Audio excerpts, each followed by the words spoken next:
Assalamualaikum warahmatullahi wabarakatuh.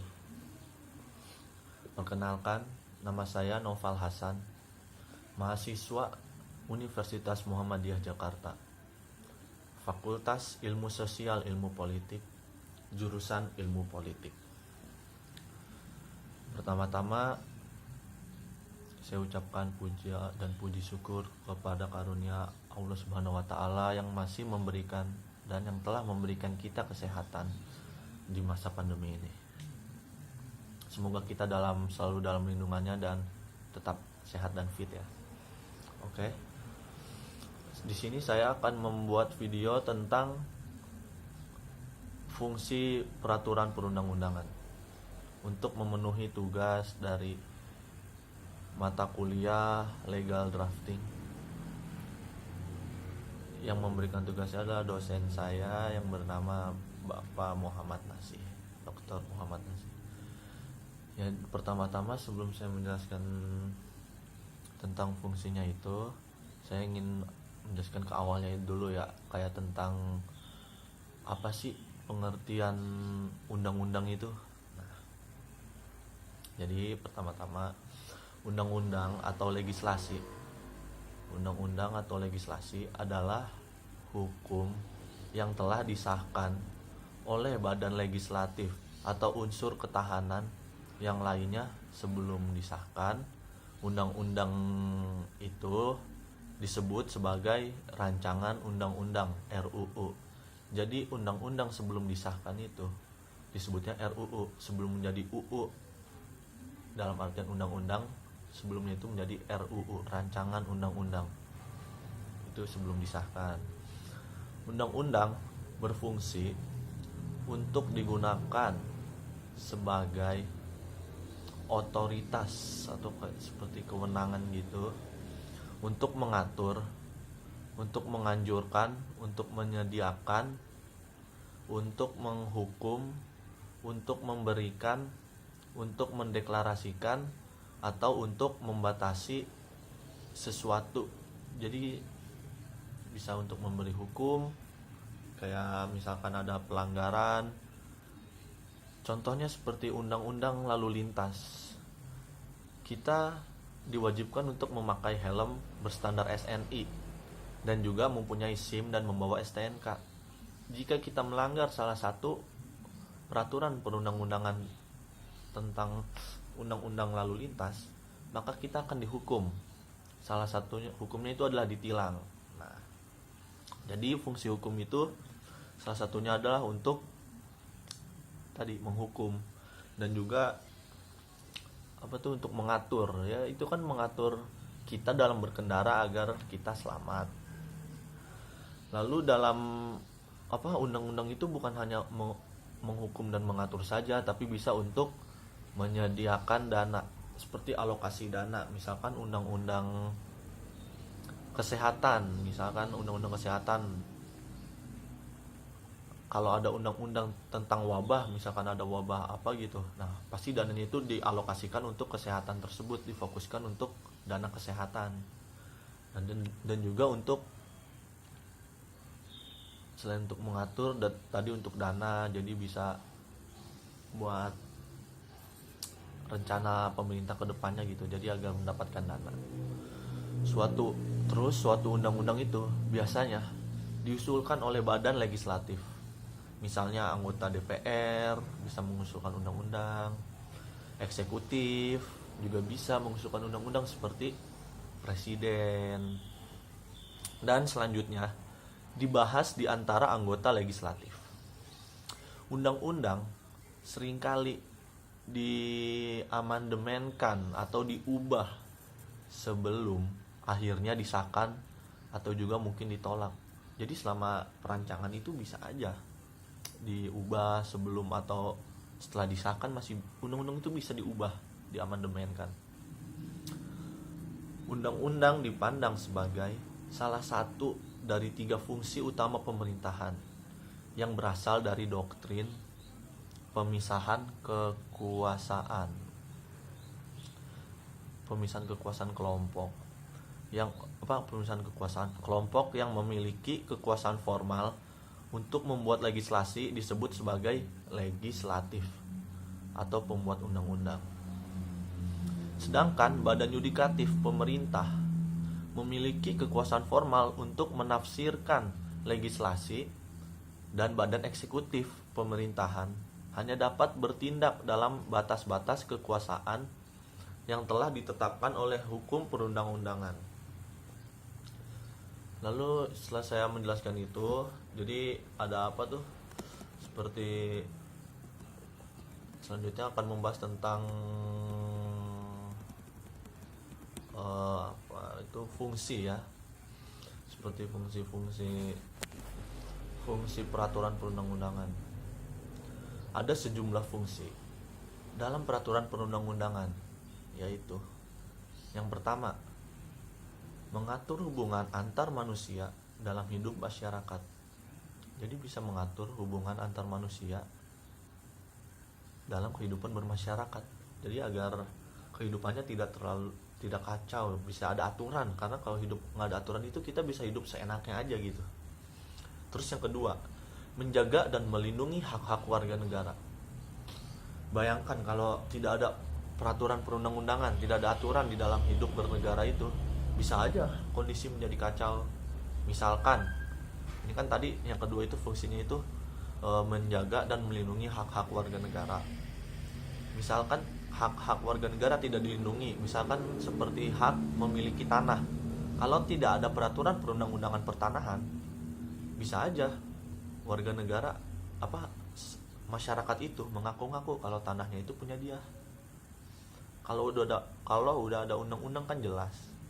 Jadi kita tahu ini tanah siapa, ini tanah pemerintah kah ataukah tanah masyarakat, punya siapakah ini. Jadi enak gitu, kita punya hak hidup di negara tersebut karena adanya undang-undang. Itu salah satu contohnya. Terus yang ketiga, menjaga dan itu kan yang tadi ya. Yang ketiga itu apa lagi ya?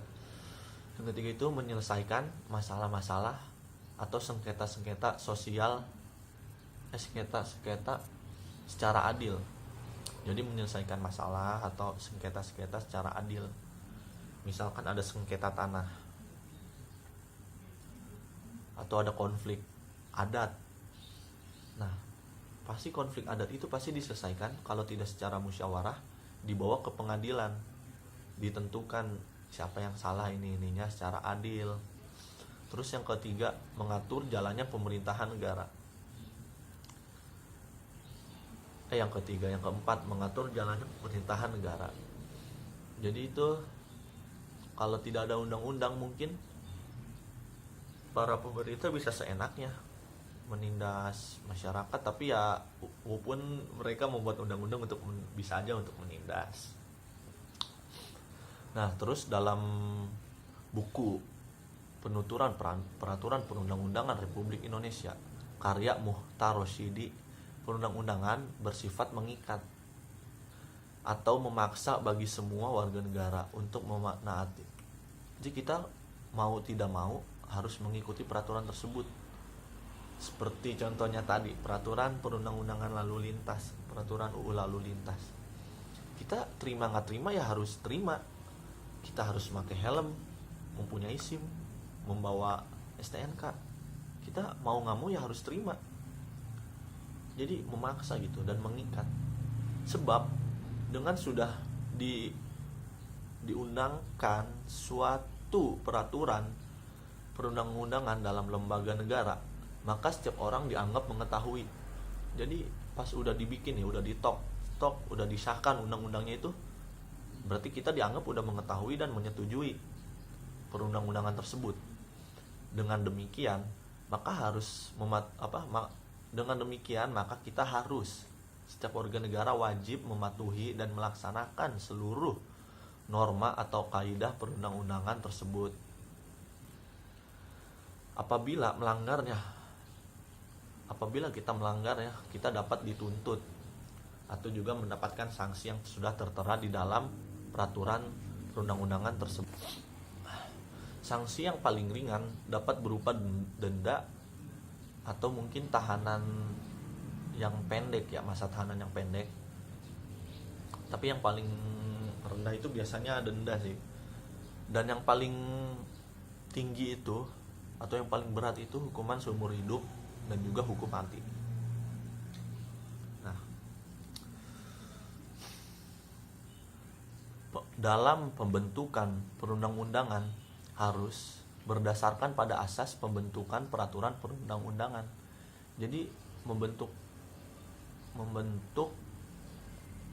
perundang-undangan itu jangan asal, harus sesuai asas yang ada, yang sesuai norma-norma asas pembentukan peraturan perundang-undangan. Nah, asas-asas pembentukan peraturan perundang-undangan yakni ada 6 asas. Ada 6. Kita harus, setiap warga negara wajib mematuhi dan melaksanakan seluruh norma atau kaidah perundang-undangan tersebut. Apabila kita melanggarnya, kita dapat dituntut atau juga mendapatkan sanksi yang sudah tertera di dalam peraturan perundang-undangan tersebut. Sanksi yang paling ringan dapat berupa denda atau mungkin tahanan yang pendek ya, masa tahanan yang pendek. Tapi yang paling rendah itu biasanya denda sih. Dan yang paling tinggi itu atau yang paling berat itu hukuman seumur hidup dan juga hukum mati. Nah, dalam pembentukan perundang-undangan harus berdasarkan pada asas pembentukan peraturan perundang-undangan. Jadi membentuk perundang-undangan itu jangan asal, harus sesuai asas yang ada, yang sesuai norma-norma asas pembentukan peraturan perundang-undangan.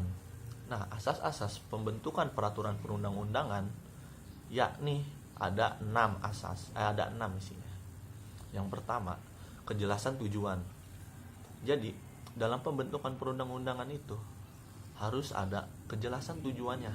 Kayak misalkan nih, kita membentuk undang-undang ini untuk apa sih? Contoh, undang-undang. Kita pakai contoh undang-undang lalu lintas lagi. Kenapa kita membuat undang-undang lalu lintas?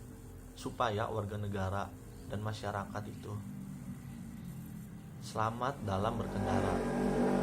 Jadi ada tujuan yang jelas. Terus yang kedua, kelembagaan atau organ pembentukan yang tepat. Jadi lembaga dan organ yang membentuknya itu tepat. Terus yang ketiga, kesesuaian antara jenis dan materi muatan dapat dilaksanakan. Jadi kita juga harus menyesuaikan antara jenis dan materi itu dapat dilaksanakan, dapat dioperasikan dengan baik lah gitu.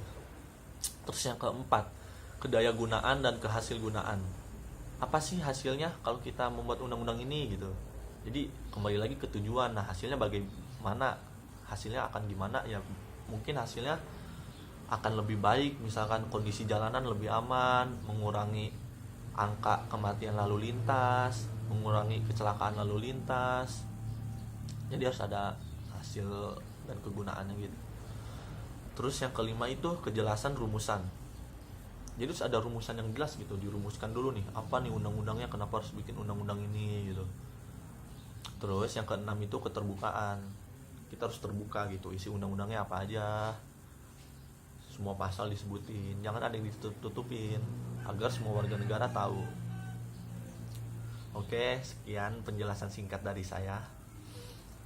Semoga teman-teman bisa mengerti apa yang saya maksud. Ya, mohon maaf atas kekurangan presentasi saya. Semoga kita selalu dalam lindungan Allah Subhanahu wa taala. Dan teman-teman, harap alangkah baiknya tetap di rumah saja jika tidak ada aktivitas yang penting, karena untuk menekan angka positif corona agar corona cepat pulih, Indonesia cepat pulih bebas dari corona ya. Oke, saya ucapkan terima kasih kepada Bapak dosen saya, Dr. Muhammad Nasih, yang telah memberikan tugas ini. Semoga Bapak dan teman-teman saya juga selalu sehat, jaga-jaga kondisi tubuh ya, biar kita tetap bisa kuliah online. Oke, saya ucapkan terima kasih dan wassalamualaikum warahmatullahi wabarakatuh.